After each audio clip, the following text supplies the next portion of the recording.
the Jewish Channel's Week in Review. An exclusive interview with Newt Gingrich seen by tens of millions, getting in a Hanukah mood in a museum and in your home, why you might be meeting this Israeli family sometime soon, and more of the Jewish news that's changing your world right now in this episode of the Week in Review. Hello, and welcome to the Jewish Channel's Week in Review. I'm Stephen I. Weiss. The biggest Jewish news this week has been Newt Gingrich's comment in an exclusive interview with the Jewish Channel that the Palestinians are an invented people. Here's that quote. Do you consider yourself a Zionist? Well, I believe that the Jewish people have the right to have a state, and I believe that the commitments that were made at a time, remember, there was no Palestine as a state. It was part of the Ottoman Empire. And I think that we've had an invented Palestinian people. Who are in fact Arabs and were historically part of the Arab community. The comment became the subject of global debate. It was roundly condemned by Palestinian leadership and the Arab League, as well as by Jewish leaders in the Democratic Party here in the United States. Gingrich found supporters for his view in the pages of the Jerusalem Post and some other Jewish right-wing venues, but Gingrich's statements were also a matter of disagreement among Republicans, Jewish and otherwise. The comments became a topic within the most recent debate in the Republican presidential primary in Iowa. Here's how that went. Speaker Gingrich caused something of a stir overnight in the Middle East with comments he made in an interview with the Jewish Channel in which he called the Palestinians an invented people. No, I don't agree with that, and that's just stirring up trouble. Is what I said factually correct? Yes. Is it historically true? Yes. I happen to agree with most of what the speaker said, except by going out and saying the Palestinians are an invented people. That, I think, was a mistake on the speaker's part. I think the speaker would probably suggest that as well. I don't think we want to... Maybe not. Gingrich's statements have also revealed a factual divide based on politics. It has become yet another example of different sides of the political debate and the Israel debate deciding not only that they have different opinions, but that they have different facts. Ultimately, what matters most for the future of Israeli-Palestinian relations is whether comments like Gingrich's help Israelis strike a final deal. And there, too, there's disagreement. Those opposed to Gingrich's take say it is dangerous rhetoric that will make it harder to get Palestinians to the negotiating table, while those in favor of Gingrich's line point to Ronald Reagan's declaration of the Soviet Union as an evil empire as being partly responsible for the dissolution of the USSR. Gingrich had a number of other bold statements to make about the Israeli-Palestinian relationship, suggesting that there is essentially no difference between the Palestinian Authority and Hamas. The Palestinian Authority controls the West Bank and has been part of negotiations with Israel in the peace process, while Hamas is regarded as a terrorist organization by the U.S. and Israel, and U.S. and Israeli administrations have consistently refused to include them in negotiations. Gingrich told TJC of the PA and Hamas, quote, both represent an enormous desire to destroy Israel. He also said of the peace process that, quote, it's delusional to call it a peace process. The full interview with the former Speaker of the House and current GOP frontrunner is available on TJC On Demand under the News category. Clips from the interview have already been seen by tens of millions of Americans, having been aired on all the cable news channels and all the network newscasts, as well as covered in the New York Times, Politico, Washington Post, and other leading publications. Moving on to other discussions among Jewish entities and Republican primary candidates, the Republican Jewish Coalition hosted all the major candidates except one, Ron Paul. Here are the highlights. Israel's security is critical to America's security. We must not forget it was Israel that took out the nuclear capabilities of Iraq in 1981, of Syria in 2007. I and the United States of America will once again have Israel's back. He visited Egypt, Syria, no, not Syria, Saudi Arabia, Iraq, Turkey.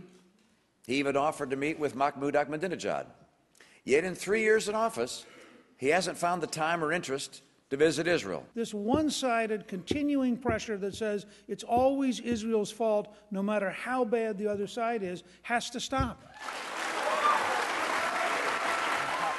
Continuing with Israeli-Palestinian news, the flag of a Palestinian state has been raised above a United Nations agency for the first time this week.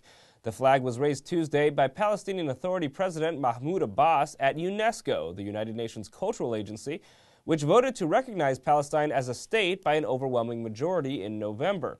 But as we've reported in recent weeks, the bid for Palestinian statehood will likely go no further. Because the UNESCO recognition triggered a U.S. law that will now withhold U.S. funding from UNESCO, the PA has said it won't pursue statehood recognition with other agencies that would similarly lose funding from the U.S. at the present time. And the bid for recognition as a state at the UN Security Council seems to have failed, as we reported recently, with a majority of members saying they would not vote for Palestinian statehood. But at the same time as Israel is sorting out its relationship with the Palestinians, the administration of Israeli Prime Minister Benjamin Netanyahu and many former security agency heads have been expressing increasing concern over the growth and ideology of right-wing settlers and the ultra-Orthodox. On Monday, Netanyahu spoke out against increasing gender segregation in the Jewish state, saying, quote, "The place of women in public spaces must be ensured and equal. The segregation of women clashes not just with the democratic principles that we know and cherish, it also clashes with Jewish tradition." Netanyahu also was concerned this week about physical clashes between settlers and the Israeli military. On Tuesday, members of Israel's far right and the settlement community attacked an Israeli army base in the West Bank. They threw rocks at soldiers, lit tires on fire, and attacked army vehicles. Netanyahu ordered Israeli security forces to, quote, "act aggressively against the attackers," saying this incident deserves all condemnation. The security forces need to concentrate on defending our citizens and not on such outrageous lawbreaking. Within Israel's Green Line border, a different group of individuals occupied buildings near the border with Jordan to protest Israeli-Jordanian negotiations on replacing an old wooden footbridge at the Temple Mount. The occupiers had to be evacuated by Israeli security forces. Well, while the right-wing Orthodox are in the news in Israel, a famously ultra-Orthodox man here in the United States is moving in a different direction. Pop singer Matisyahu has shaved his beard. The singer, who is famously known as a Chassid, posted a picture of himself clean-shaven. He wrote on his blog, "No more Hasidic reggae superstar." He went on to say that his beard shaving was part of an effort to, quote, "submit to a higher level of religiosity." And as that young pop singer is getting recognition for his facial hair, a group of Jewish rappers is being recognized for a lifetime of accomplishment. The Beastie Boys will be inducted into the Rock and Roll Hall of Fame in 2012. The Boys, known to fans as Mike D, MCA, and Ad Rock, but to their mothers as Michael Diamond, Adam Yauch, and Adam Horowitz, are famous for hits including Fight for Your Right to Party and No Sleep Till Brooklyn. The Beastie Boys have been exercising their license to ill since 1979. The induction ceremony in Cleveland, Ohio is scheduled for April. But the Beastie Boys aren't the only Jewish cultural figures excitedly declaring, "I'm telling y'all it's sabotage" this week. Best-selling author Naomi Reagan has been ordered to pay roughly $250,000 to another author for plagiarizing the author's novel in Reagan's best-selling work, Sota. Reagan acknowledges she was inspired by the other work, but claims her borrowing didn't amount to plagiarism. A Jerusalem district court disagreed. The book Reagan borrowed from is Growing with My Children, A Jewish Mother's Diary by Sarah Shapiro. If you'd like to read it, you'd better hurry up. Amazon.com listed only 5 new and 13 used copies available as we went to air. Well, another famous Jewish author is applying his talent to the upcoming holiday of Hanukah, but it's not in a book. Christian Needon explains. Menorahs are the centerpiece in many Jewish homes during the festival of Hanukkah and can be passed down for generations, serving as a connection to the past. Some of those older menorahs are now being featured at the Jewish Museum in New York in an exhibition titled An Artist Remembers, Hanukkah Lamps Selected by Maurice Sendak. Best known for Where the Wild Things Are, Sendak also illustrated books like Zlata the Goat and In Grandpa's House that celebrated the Jewish communities of pre-World War II Europe. And for this exhibit, the museum asked Sendak to pick his favorite menorahs from their collection. He's an artist who looks at the lamps from a different perspective, both grounded in his own family background as well as in his artistic sensitivity. And Sendak's family played a part in his selection of these 2 lamps. This one, the menorah shape, the standing one, is actually very similar to one that was left to him by his sister Natalie. She was his oldest sister and kind of a second mother to him. So it was very moving for him when she passed away in 2006 and left it to him. And this one is very similar to one that his parents owned and had brought from Poland. So the iconography, the motif of the lions and flanking the medallion with the menorah, he uses that also in his own art. So it's kind of ties in well with the exhibition. To see more from the Jewish Museum exhibition, an artist remembers Hanukah lamps selected by Maurice Sendak, please tune into the full broadcast edition of the Week in Review. Thank you, Christian. If you're in the Hanukkah mood, you might be thinking about some appropriate presents. Meredith Gansman reports on some innovative ideas. Along with the latkes and the dreidels, Hanukkah gift-giving is always a special treat for the holiday. And as you prepare to hit the stores, I'm going to show you a few gifts that you are not going to want to leave off your shopping list. Let's start here at American Girl in Manhattan. Follow me inside. Released in 2009 within a line of historical characters, this year the Rebecca Rubin doll is celebrating her third Hanukkah with American Girl.